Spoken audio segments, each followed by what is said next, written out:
I want to assure members of the public and to ask members of the public to rely only on official releases from the government of Guyana, to rely only on official releases from the Guyana Defense Force, and official releases from the Ministry of Foreign Affairs. Exciting ourselves through sensational posting, some of it concocted to generate excitement,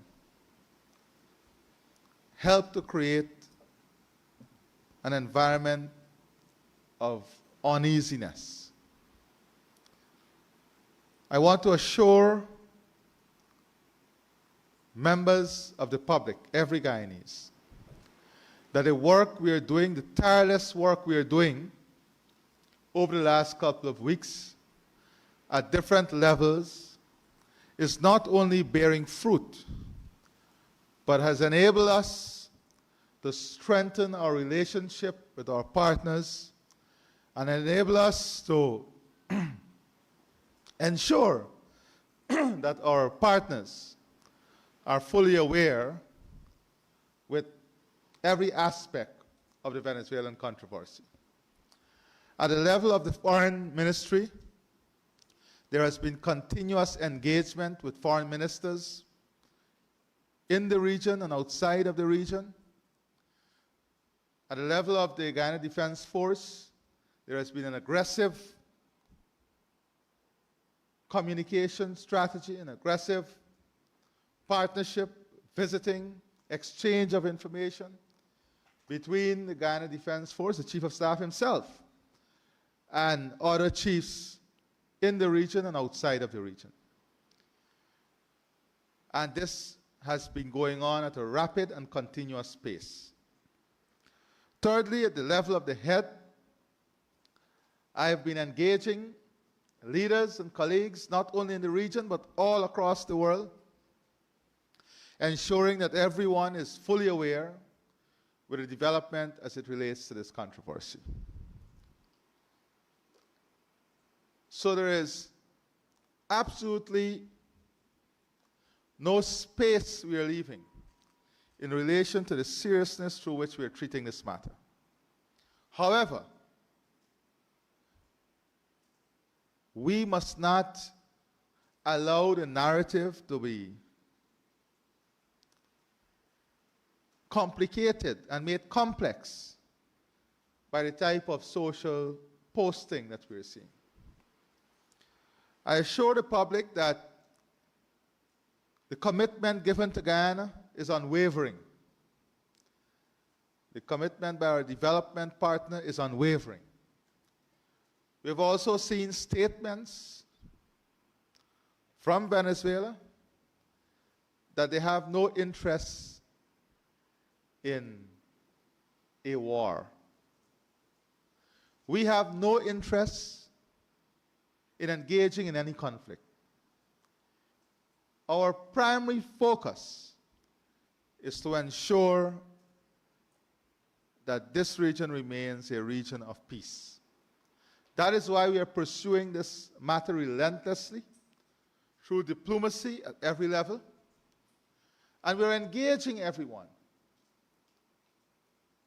President Lula, my CARICOM colleagues, Commonwealth, colleagues in the Middle East, we had very engaging discussions. I can assure members of the public that we are actively, continuously ensuring domain awareness. We are consistently, and I want to commend our men and women in uniform for the work that they're doing and the type of information set that allows us to be confident in what we are doing. I believe strongly that there is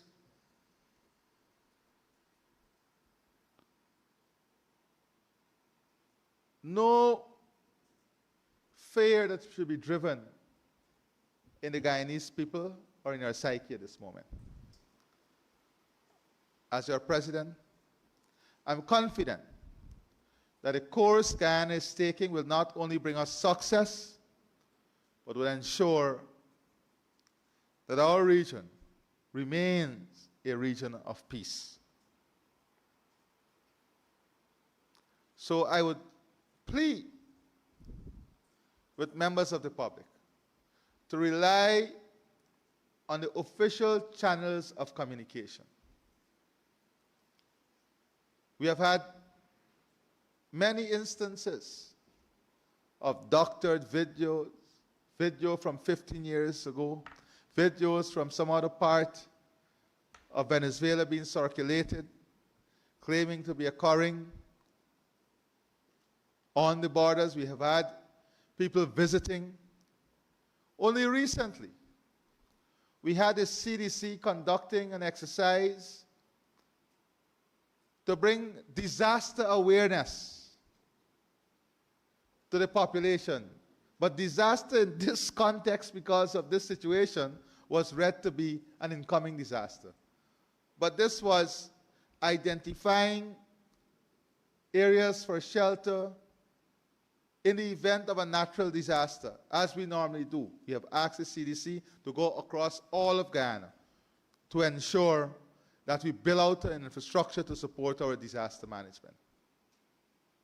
But this is how things can be misinterpreted. I'll be engaging members of the media very soon on a strategy of educating our population, on a strategy of public awareness. On Monday, I want us to do this. Because now, as a result of the intensity of the awareness strategy and the education strategy, that also can be easily misinterpreted or misread. So we have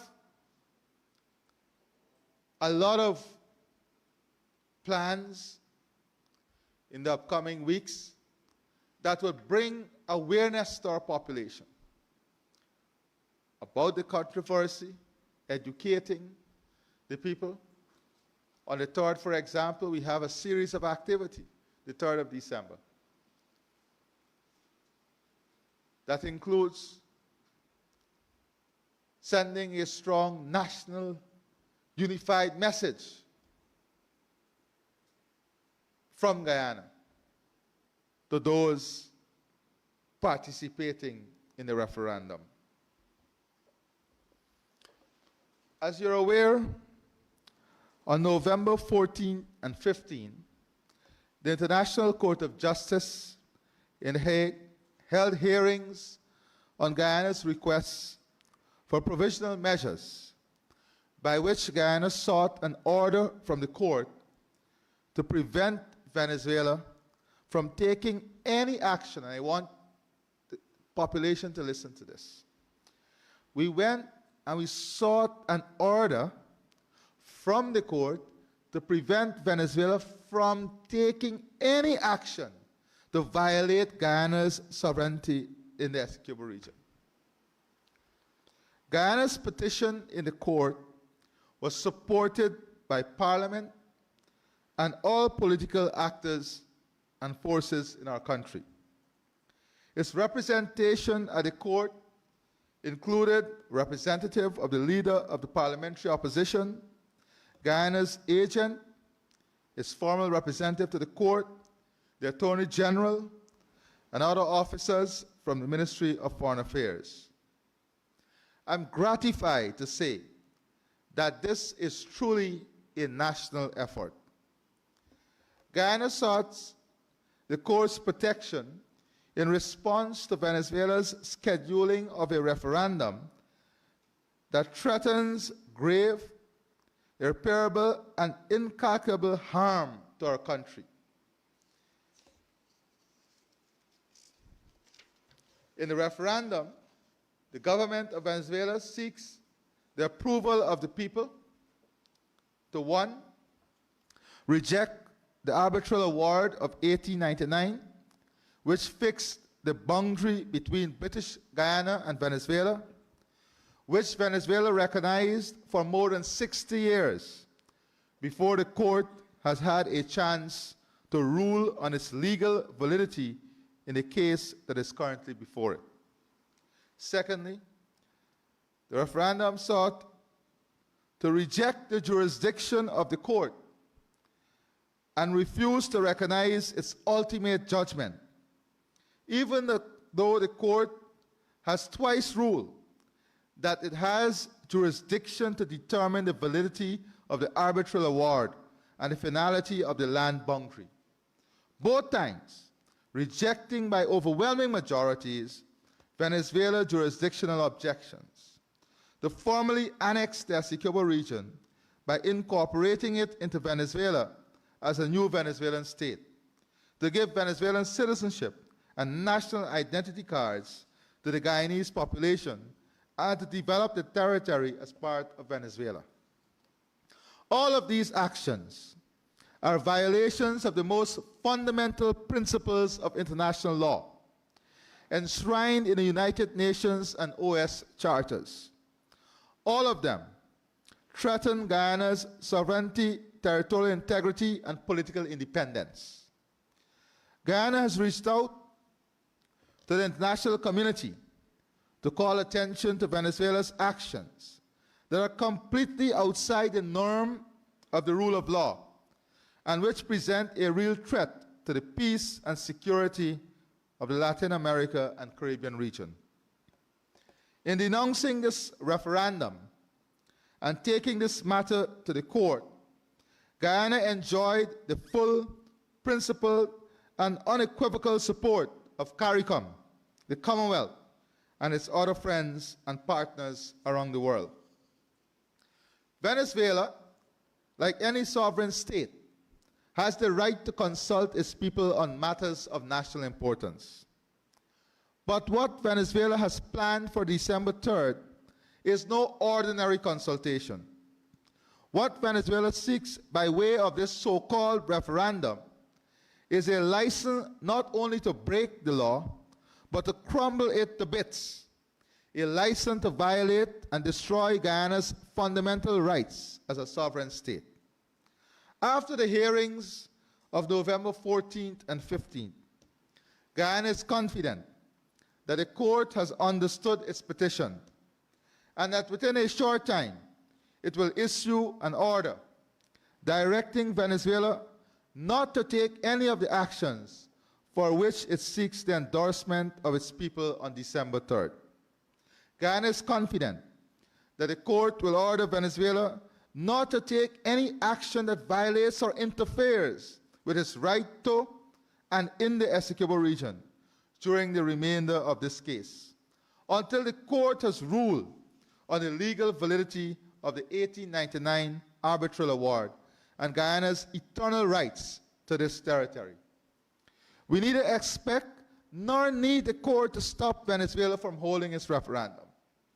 What we expect and need is an order from the court preventing Venezuela from carrying out any of the hostile actions that might be endorsed by that referendum, or any other actions that interfere with Guyana's sovereign rights. Such orders, issued by the court, are binding on the parties. Under the UN Charter, all states are solemnly bound to comply with the court's orders, which can be enforced by the UN Security Council. We expect Venezuela's compliance with whatever the court orders. We do not expect that Venezuela would put itself in outright defiance of the court or in flagrant breach of its international obligations. Guyana remains and will always remain committed to the peaceful resolution of this controversy with Venezuela, including the controversy over the validity of the 1899 arbitral award and the land boundary between our two countries. That is why Guyana, in full accordance with the 1966 Geneva Agreement And the 2018 decision of the UN Secretary General brought the controversy to the International Court of Justice for a final, binding, and peaceful settlement in accordance with international law. Guyana renews its call to Venezuela to honor its commitment under the Geneva Agreement, to participate fully in the proceedings before the court, to plead its case on the merits to the court, and to comply with the court's final judgment, whatever it may be, as both it and Guyana are obligated to do. We remain hopeful that good sense and adherence to the rule of law will prevail in our sister republic. Now, many persons have asked me why, Mr. President, you don't respond directly to the Vice President of Venezuela in some of her loud and extensive outbursts that are not in keeping with peace and brotherly and sisterly relationship. You know, I have a saying, it's not necessary to match ignorance with ignorance.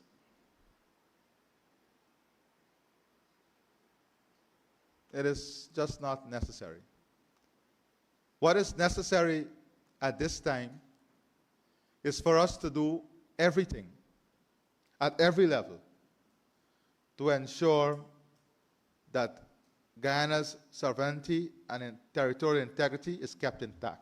And I assure all Guyanese that we are sparing no effort, and I'm confident that the work that we are doing will not only ensure this, but secure this. The second issue is that of the Saudi Arabia CARICOM summit. I want to first of all endorse fully the sentiments established in the joint statement between Saudi Arabia, the Kingdom of Saudi Arabia, and CARICOM. I must say that this summit was a tremendous success. And we left there feeling a sense of pride that the Kingdom of Saudi Arabia understands fully the value of CARICOM as an important development and strategic partner in addressing the many challenges we face as a world: energy, food, climate, culture, and art. And the summit has led to a series of proposed action that will see the deepening of our relationship as CARICOM, in the establishment of our collective presence in Saudi Arabia, and the establishment of Saudi Arabia presence in the region. Physical presence, that is.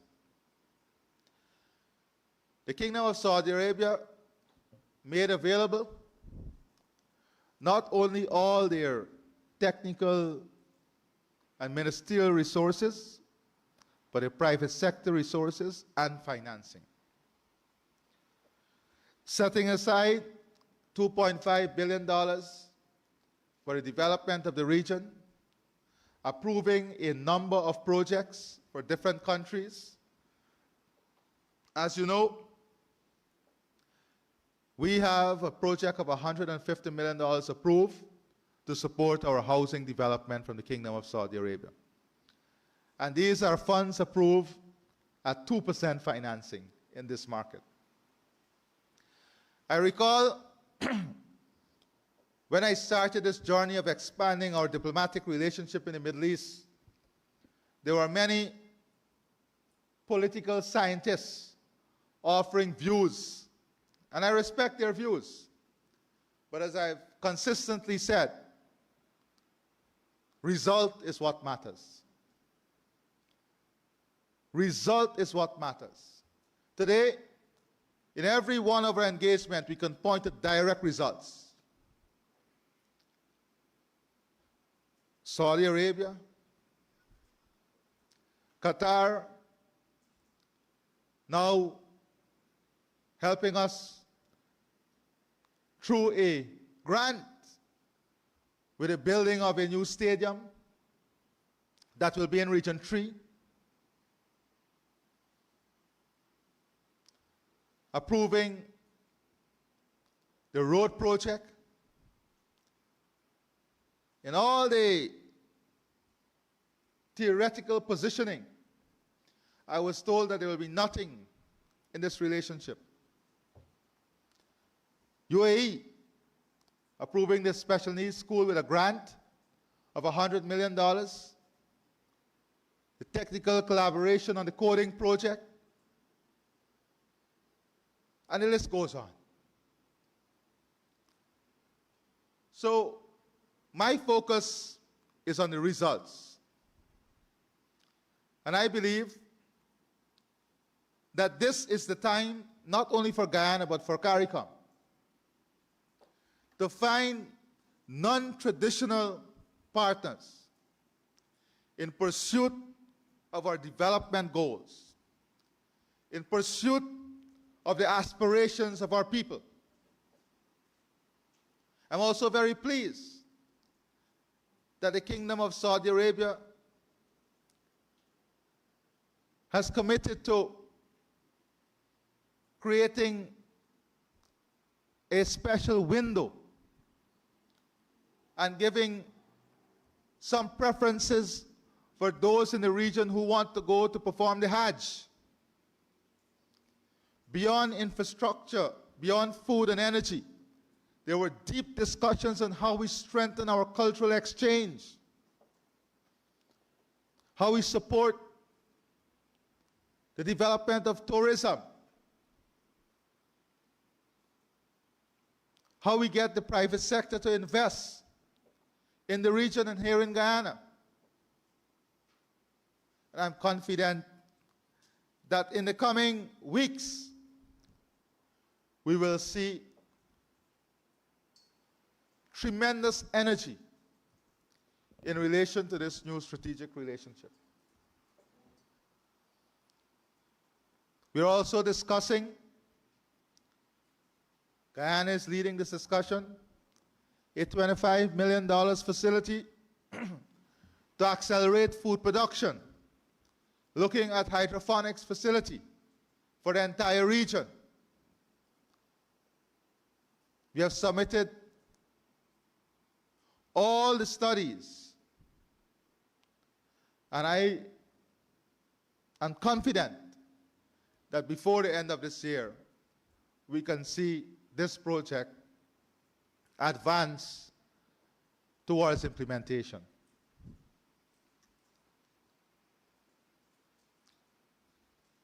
The Minister of State of Saudi Arabia has also committed to attending the next Heads of Government meeting in Guyana. The summit will be biannual, and we are working out the mechanism that will support the evolution of this relationship, including the possibility of an annual foreign ministers meeting.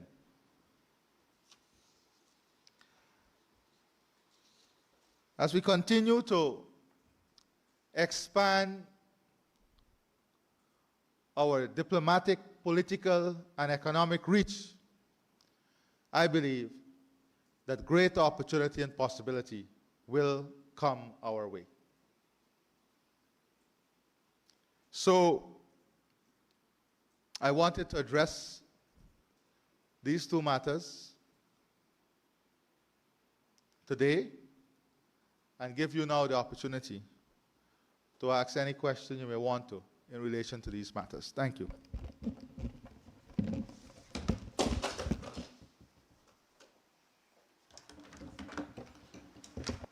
Thank you, Mr. President. We'll take the first question. Let me remind you your name and the organization which you represent, and then you'll be allowed a follow-up question if you wish. Please ask your question. Samuel Sugnandan, NCN News. Mr. President, you made mention that you had engaged in discussions with foreign leaders, making reference to President Lula in neighboring Brazil. But generally, how responsive has the international community been towards Guyana involving the Venezuelan matter? Well, I responded to that. I would say that the international community has been overwhelmingly responsive. And you only have to look at the statement from CARICOM and the statement from the Commonwealth group of countries, and you will understand how responsive the international community has been. But outside of those statements and engaging leaders within Commonwealth, CELAC, CARICOM, I have had engagement with our key strategic partners. And I want to assure you that those engagements has been very fulfilling and comforting for me as head of state. I have no doubt that our international partners and friends will stand steadily and in an unwavering way beside us. So I would say that the response has been overwhelmingly good. Did you have a follow-up? Just to ask, you said they've already made commitment, their commitment is unwavering. What sort of commitment have these foreign leaders or partners given you? I'm sure you would have also heard me saying that at every level, at the level of the President and Commander-in-Chief, at the level of the Guyana Defense Force, and at the level of the Foreign Ministry, there has been engagement. And all of those engagements at every level has been gratifying. Good afternoon, Trina Williams, Guyana Chronicle. Mr. President. You need to raise your voice. Good afternoon, Trina Williams, Guyana Chronicle. Mr. President, Guyana has taken the lead in championing the interests of the Caribbean region, especially in issues such as climate change, food security, and so forth. I would like to know what are some of the tangible benefits our leadership has provided in the region. Well, I think I would not want to evaluate our leadership. But if you look and listen to leaders within the region, you would be very satisfied with the work Guyana is doing. And I want to also commend our technicians because they also work behind the scenes to ensure that our leadership is felt and recognized. On the issue of food security, for example, we have received 3 recognitions so far, international recognition and regional recognition. We have been able to mobilize resources to look at resilience, sustainability, productivity, involvement of women and young people in the food production process. That leadership has been celebrated, not only recognized, but celebrated across the region. Our position on climate change and the successes we have had as a result of pursuing the Low Carbon Development Strategy 2030, our agreement with Hess Corporation, working towards leadership And I'm pleased to tell you that we are also co-chairing the group of forested countries in the Commonwealth in providing leadership on the environment, on climate change, especially as it relates to forested countries. Guyana is co-chairing that in coming up with a joint strategy and in presenting a joint strategy to COP28. Our leadership will be on show at COP28 as Guyana will be given a pavilion. We are having a pavilion, a Guyana pavilion, in which many of the leaders across the world and from important international and regional organizations will be taking part in academic, theoretical, and practical discourse on issues of climate change, the environment, the forests. At those meetings, the LCDS will be placed as a tool for development, as a development model and a strategy. So here again, our leadership is being demonstrated in a very tangible way. So what we are doing and how we are presenting this leadership has allowed us to capture the attention of varied stakeholders across the world. Do you have a follow-up? Mr. President, taking you back to COP28, I know you just briefly touched on some of the strides we've been making, but I would like to ask, how have we progressed in terms of being able to access resources to achieve our goals? Well, we are progressing, I would say, at accelerated pace, to the extent that to avoid issues of overheating and to avoid having inflationary pressures with the type of expansion that is taking place, we ourselves are slowing the pace of some of what we are doing. Look at what we have been able to achieve in the Middle East in terms of access to financing. And many of these facilities rest on our leadership, rest on what we have presented in terms of climate change, the environment. If you look at every discourse, Guyana is part of the discourse on climate at the UN, and we have received many recognition in the last 3 years for the work we are doing. At all the side events of the UN, Guyana is at the center of leadership in relation to the environment, in relation to energy and food. And as I've said before, our intention is to place Guyana on the leadership table, even in the lead position in these 3 issues in a world 2030 and beyond. So everything, the entire ecosystem is built around ensuring Guyana takes this place as we build our economy with our partners. Sharda Bacchus from the newsroom. Mr. President, I would just like for us to turn our attention back a little to Venezuela. Do you mind saying if you plan or intend to meet with your Venezuelan counterpart, Nicolas Maduro? Look, I've always said, I've consistently said, that we are responsible people. We have to be mature in our leadership. I've said that the issue before the court is not up for discussion. We have chosen the ICJ as a place where this controversy from Venezuela must be settled.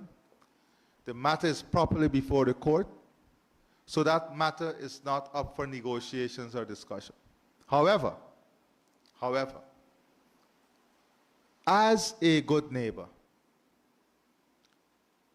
understanding that we live in the same region and share the same space, understanding that there are important development issues that we must address together,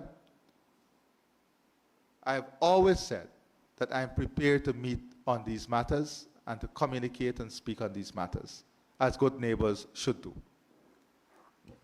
Do you have another question? Cassie Henry, DPI. Mr. President, did the CARICOM Saudi Arabia summit discuss Palestine? And if so, could you update us on the CARICOM and Guyana's position on this issue? Well, let me say there has been strong condemnation from CARICOM. And we did had extensive discussions on these issues. For me, this is the first publicly televised genocide in the world. This is televised genocide. We have a very strong position on terrorism. We condemn the actions of Hamas. But what is occurring now is nothing short of being a genocide.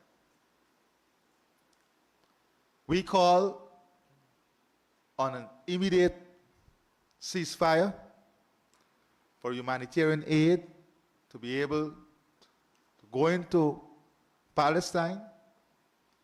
We call for a two-state solution and for all parties to return to the negotiation table so that we can achieve the two-state solution. I think our position on this, as CARICOM, as Guyana, is very, very clear. Very, very clear.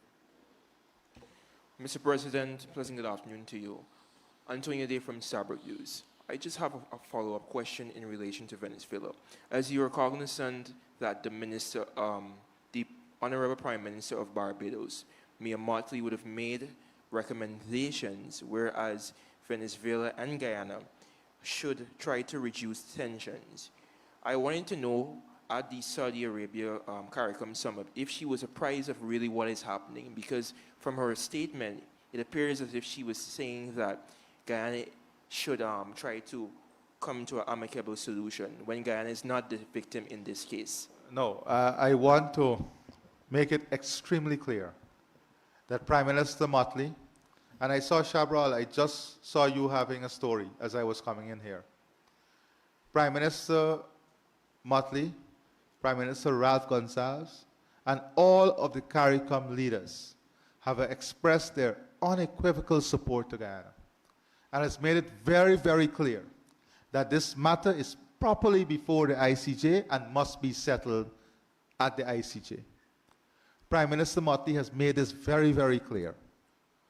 What Prime Minister Mottley and Prime Minister Ralph Gonsalves spoke about was the exact question I was asked a few moments ago.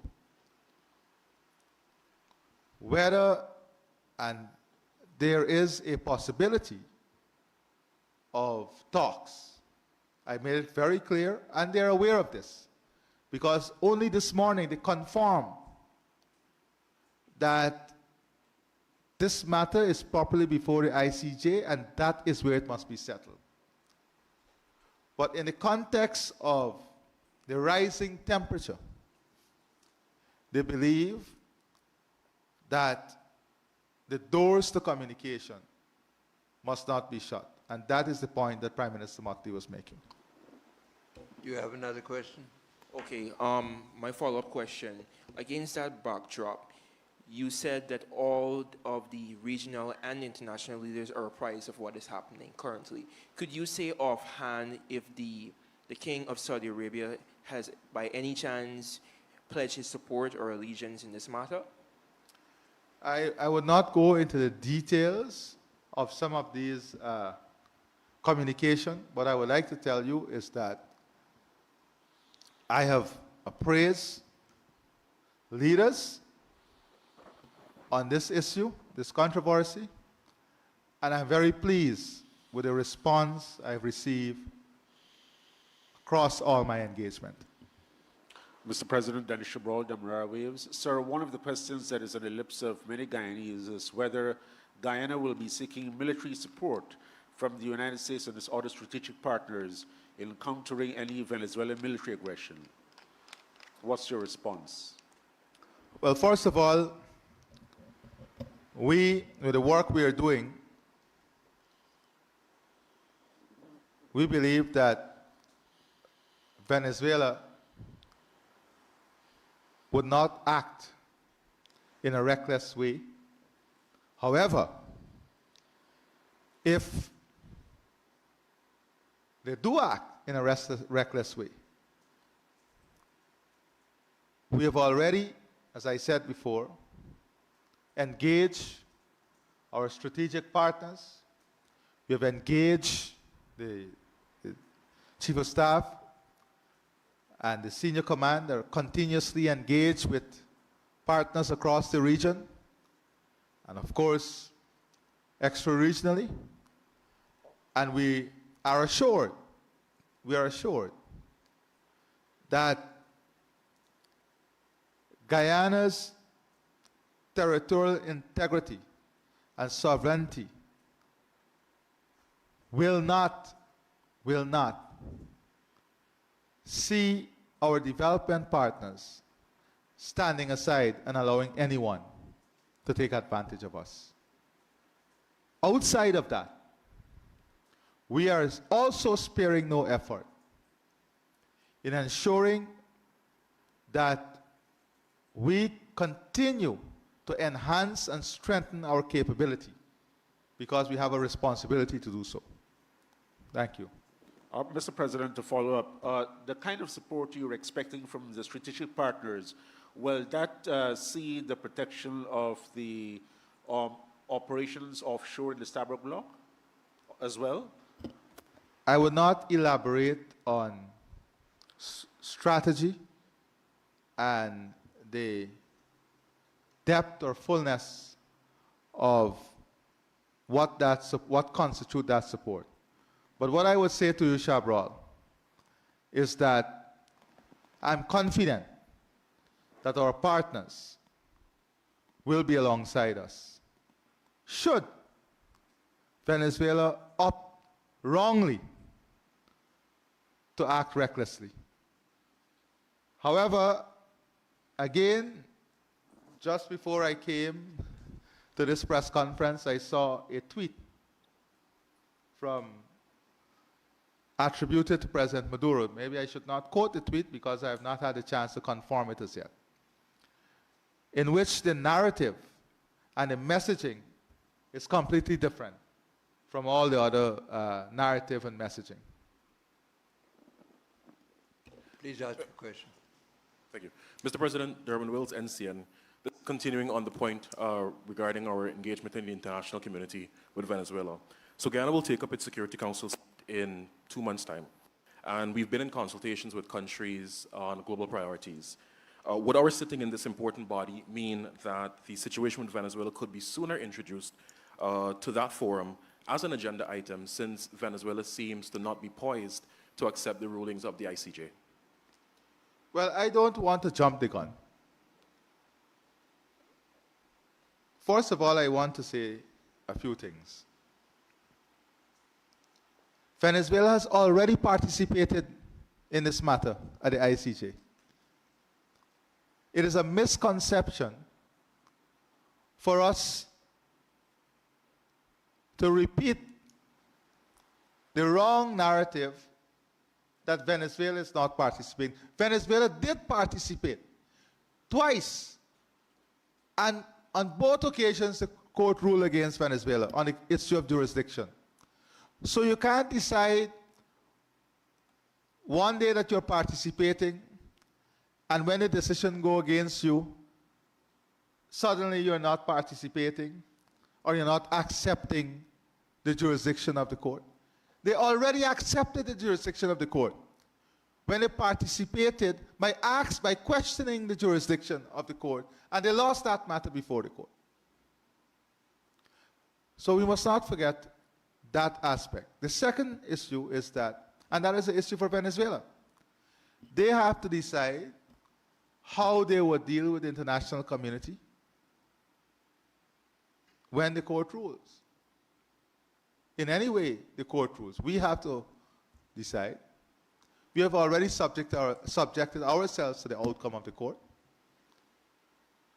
But they have international obligations in accordance with the UN Charter and the OAS Charter.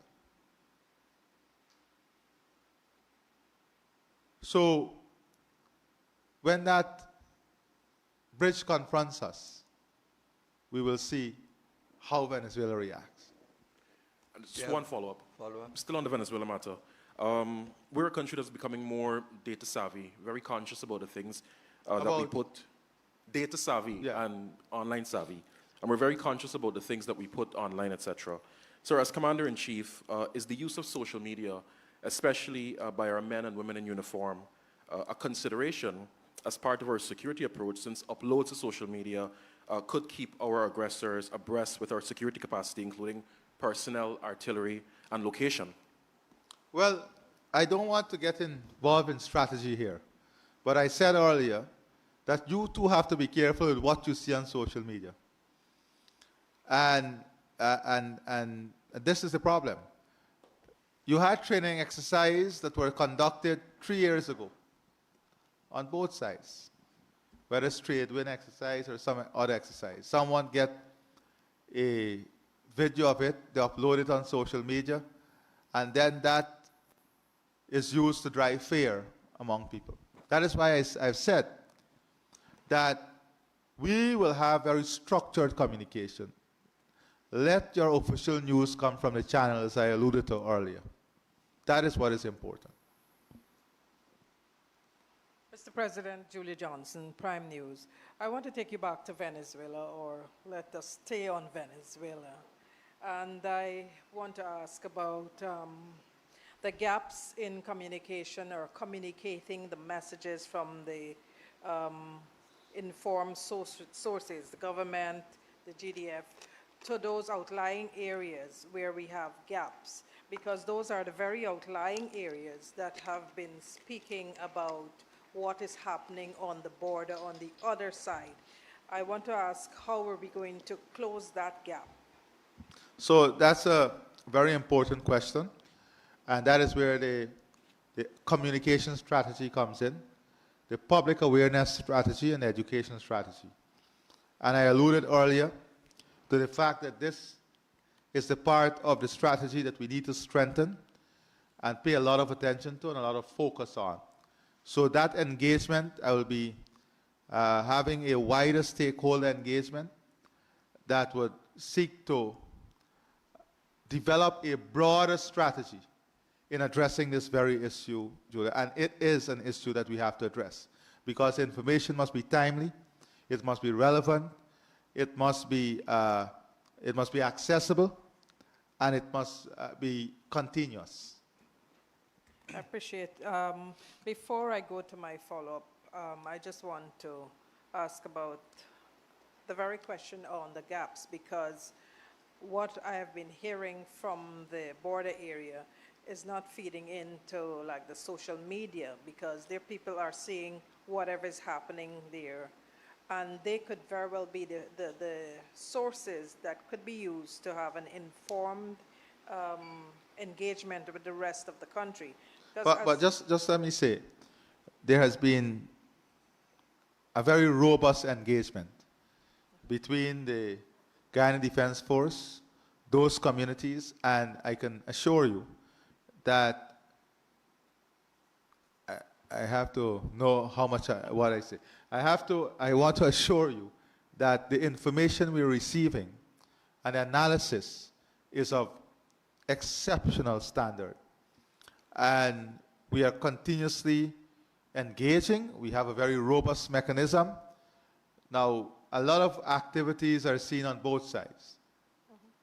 And that can be misread. We have heard the actors, many of the actors in Venezuela said that this is in relation to an anti-illegal mining operations. We have been continuously assessing the type of asset that is placed. That is why I said earlier that we should be very careful of not sensationalizing this issue and coming up with a wrong assumption and creating unease, unnecessary unease. I want to take you back, sir, to the uprising, what you described as the key strategic partners. And I wonder if those contain or those comprise of members of the Security Council, that is the UN Security Council, because you did not specify the key strategic partners. I would say that we are engaging partners, and many of whom are indeed members of the Security Council, but I would not want to specify which partner said what or would do what, or to elaborate on the type of engagement. You would all appreciate that we have to respect the type of relationship that is being developed and the type of commitment that is being pursued. Mr. President, not Venezuela related, but I want to ask you, can you please share your thoughts on the U.S. Fact-finding mission here from the U.S., a U.S. group in Guyana? I think I've shared my thoughts on that earlier. But let me be clear on this. And by now, members of the media, you know me. Julia, you know me now. I would tell you as it is.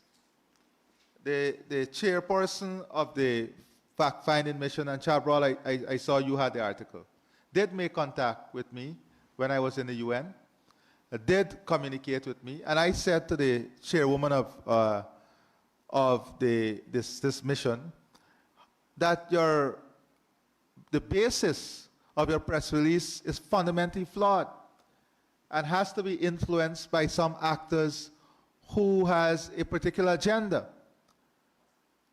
And I then proceeded to send to her every single report, the Commission of Inquiry report on the elections, the UN, the EU report, the CARICOM report, the OS report, and the communication went blank.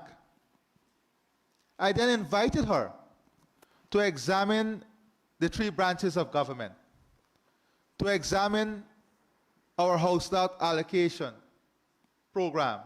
And she then told me that this seems to be like the problem they face in the United States of propaganda and mistrust. But she never corrected that press statement, which I found to be very dishonorable. Then, like an open book, the cover was blown open.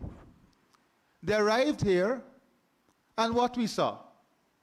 We saw that their entire handling was prearranged by the opposition. They were picked up by, what's the guy name? The lawyer. Ford. Ford? Oh, Roysdale, yeah, I don't really pay attention. Roysdale Ford. They were, he's APNO? Who? Who? The APNO lawyer. He's the APNO lawyer. He was picked up by the APNO lawyer, Ford. And guess what? The agenda mysteriously does not take them across the country. It takes them to a handful of people. Why didn't go and speak to the Ethnic Relations Commission and see if any of those persons ever reported anything? But it was the cover was blown open. And then the chairwoman said to me, well, you know, it is people emailing us and we want to respond to this email. Well, imagine, people email me and told me, or text message and call me and told me that they're paid lobbyists for Rickford Bork. And I even got text message that they're here to campaign, and I saw social media posts for the same guy, man. This is a lawyer? He's a member of parliament or a lawyer? He's a member of parliament. Oh, member of parliament. The same guy, Ford, who's a member of parliament and lawyer.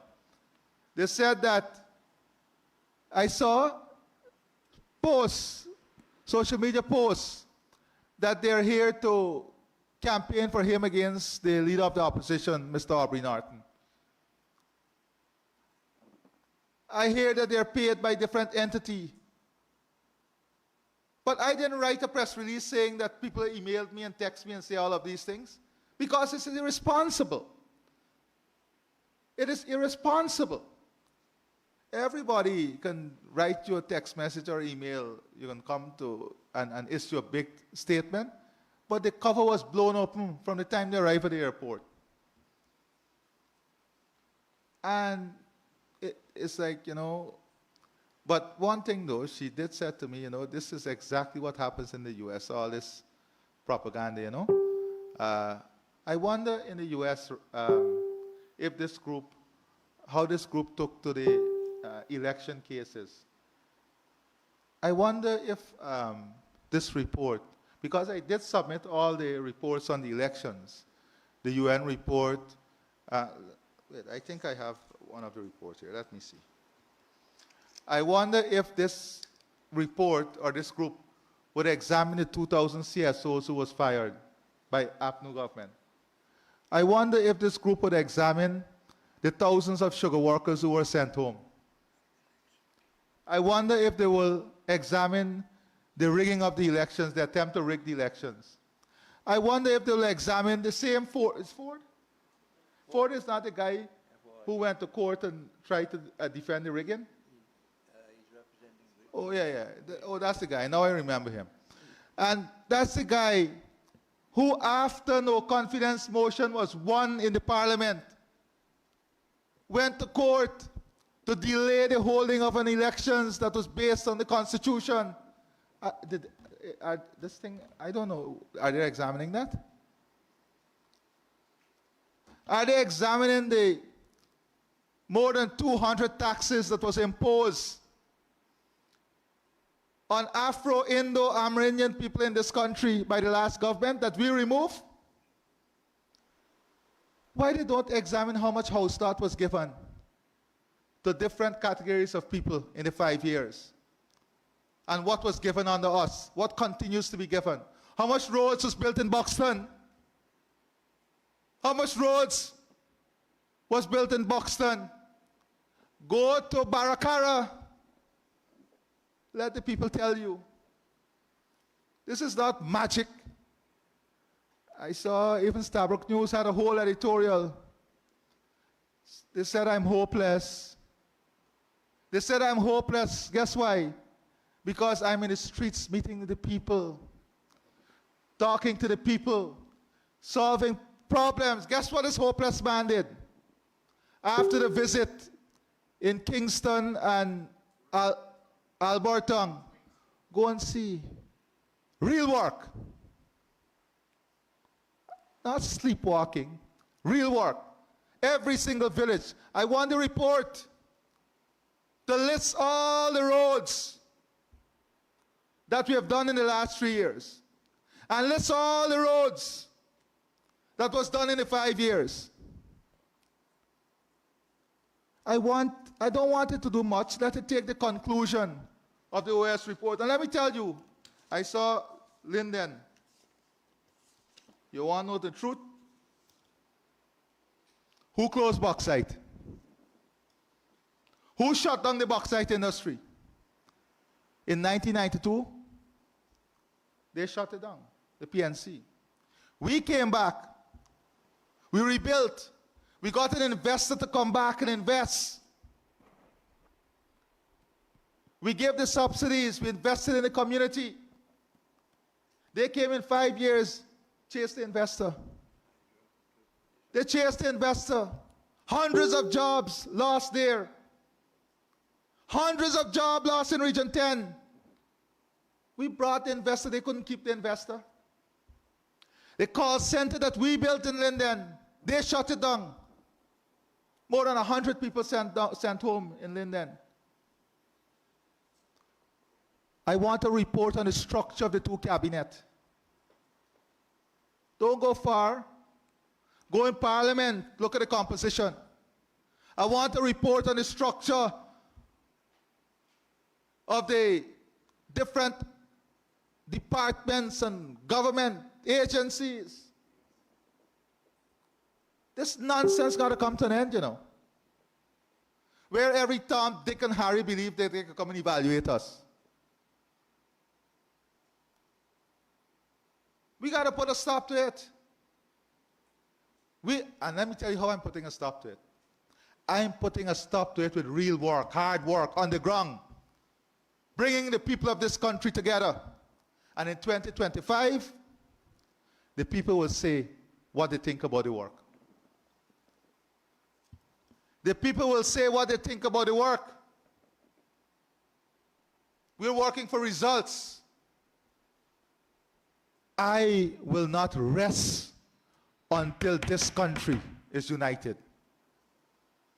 Every Guyanese will feel the beat of progress. I don't need any outside force to tell me that. You can't sing from both sides of your mouth. If fraudulent election is bad in any state in the US, you must condemn it here. But you got a man who was at the center of the fraud organizing your evaluation.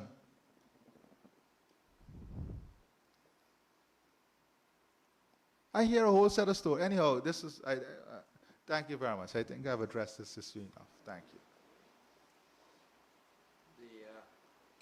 Next question. Okay, Mr. President, Antonio Day again from Sabric News.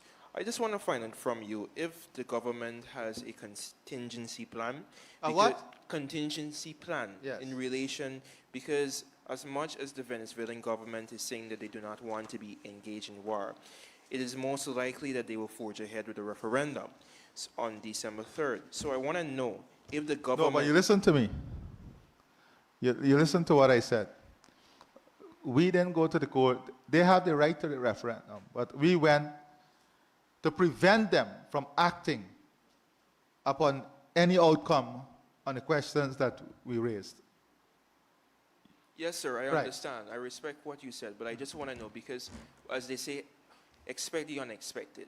So I'm saying if the government has a contingency plan in case Venezuela goes ahead with its referendum. That's my question. Well, Venezuela, they're going ahead with the referendum. They've made it very clear. We have asked the court to make certain orders, and we are very confident that based on the case we presented to the court, those orders will be made. When those orders are made, then Venezuela would be acting outside of the rule of international law if they go against those orders, which we are hopeful, which we are confident will be made. Now, if they proceed to act based on the outcome of the referendum, then of course, we are planning for that eventuality, not eventuality, for that option also of theirs, for that action of theirs. That is why I've said that our engagement is multifaceted and it covers a wide span of possibilities. Every possibility is being analyzed and strategically looked at. But I understand your point. We have time for 2 more questions. Mr. President, I'm taking you back to Venezuela again. And I want to ask you about following up on what the young man from Starbucks just asked about. But I'm not asking about a contingency plan. This referendum in Venezuela seemed to have galvanized the opposition and the government as one. Like the Venezuelan claim to Guyana has really seen the government and the opposition here speaking as one. There are likely to be fringe elements from especially the Venezuelan media, even if the government does not act. And I think maybe, do we have a plan for that? Yeah, that is also a fair analysis, Julia, and that we are already seeing that playing out. If you look at, and I don't want to getting their internal politics there. But you're seeing that very scenario playing out with how statements are analyzed, who is making statements and what they're saying. And many commentators say that this is a big play in Venezuela to the present electoral cycle and so on. But that's not our business. That is their business. We have to ensure that when fringe element, especially from established circles, make statements, that we also have a mechanism that is activated. And that is part of the strategy that I'm talking about, the holistic strategy. Now, that also comes from source monitoring. And also, in the case of Venezuela, it's very important that our news is multifaceted in our language and our target audience. Because, of course, we have Latin America, we have members of UNSOR, CELAC, that must be engaged in this news cycle.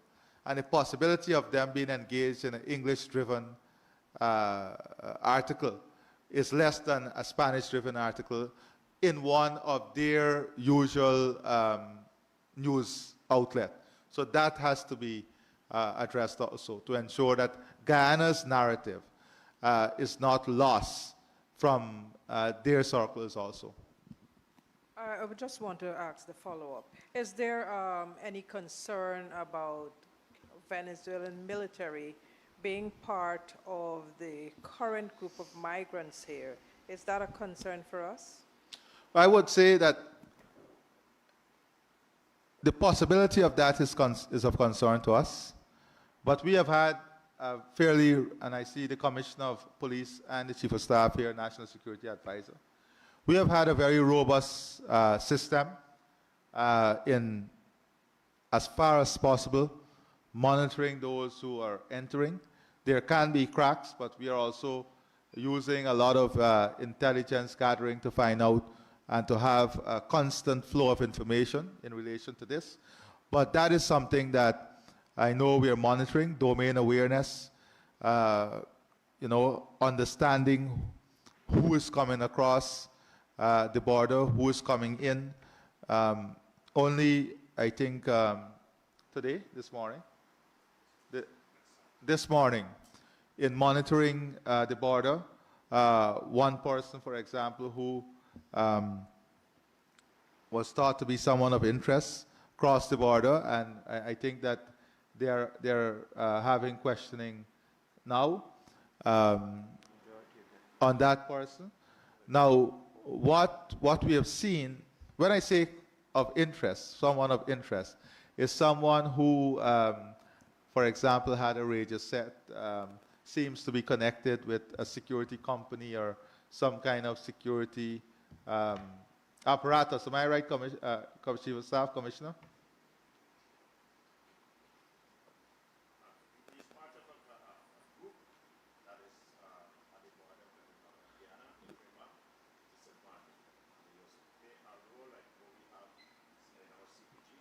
Like a community policing group. So the initial information is like he's part of a community policing group on the other side, on the Venezuela side. So that is why I'm saying I'm very I'm confident at the type of work that we are doing. And whilst there are challenges, I'm not here to say that there are challenges. We have been deploying a lot of resources. We're investing in more resources. Technology and data collection is important. We also have international obligations and treaties that we are signed on to. So we are trying to ensure we strike that important balance also. Mr. President, thank you very much, ladies and gentlemen. You wanted to, all right, one last, I'll take the question. Mr. President, what would you like to say to residents from the border regions to Venezuela who are in fear of what might happen after the December 3 referendum? I would say to residents that we are ensuring that we take all necessary steps. We are taking all actions to ensure that our territorial integrity and sovereignty is protected at all times, even after December 3rd, that we are not taking anything lightly, but we are confident that we will be able to have a situation where our territory is secured and our sovereignty and territorial integrity is intact. And to ensure that they too rely on the structured agency to have their information set. And I know for sure the police and the Guyana Defense Force are engaging those residents continuously, ensuring that they are reassured of our presence. The Chief of Staff himself and other colonels and senior functionaries in the Guyana Defense Force would have visited many times in the last 3 weeks. The National Security Advisor, I think, also visited. This, we have maybe, I would say, 5 to 6 briefings every day because of the speed at which we are able to generate information from the borders. So I am very confident of the work we are doing. I am very confident of the work the Guyana Defense Force is doing, the Ministry of Foreign Affairs, and I believe that good sense will prevail. I believe that the peace of this region must be important also for Venezuela, but we are not taking anything for granted, and we are putting all systems in place. Thank you. Just to follow up. Mr. President, there are reports that some of these residents are being told to move out from their villages and come to Georgetown. What sort of assurance is From there? who's telling them this? There are just reports of because of That- reported that- yeah. incidents happening close by that maybe out of fear you There is should move absolutely away. no reason to move from anywhere. There is absolutely no reason. Absolutely no reason. Those, that is the type of fear mongering that people are pushing on social media, but there's absolutely no reason. And the Guyana Defense Force, they are working very steadily. And as I said before, I'm confident in their ability, the work that they're doing, and in the type of discussions we are having with our partners. Thank you. Mr. President, ladies and gentlemen of the media, thank you very much.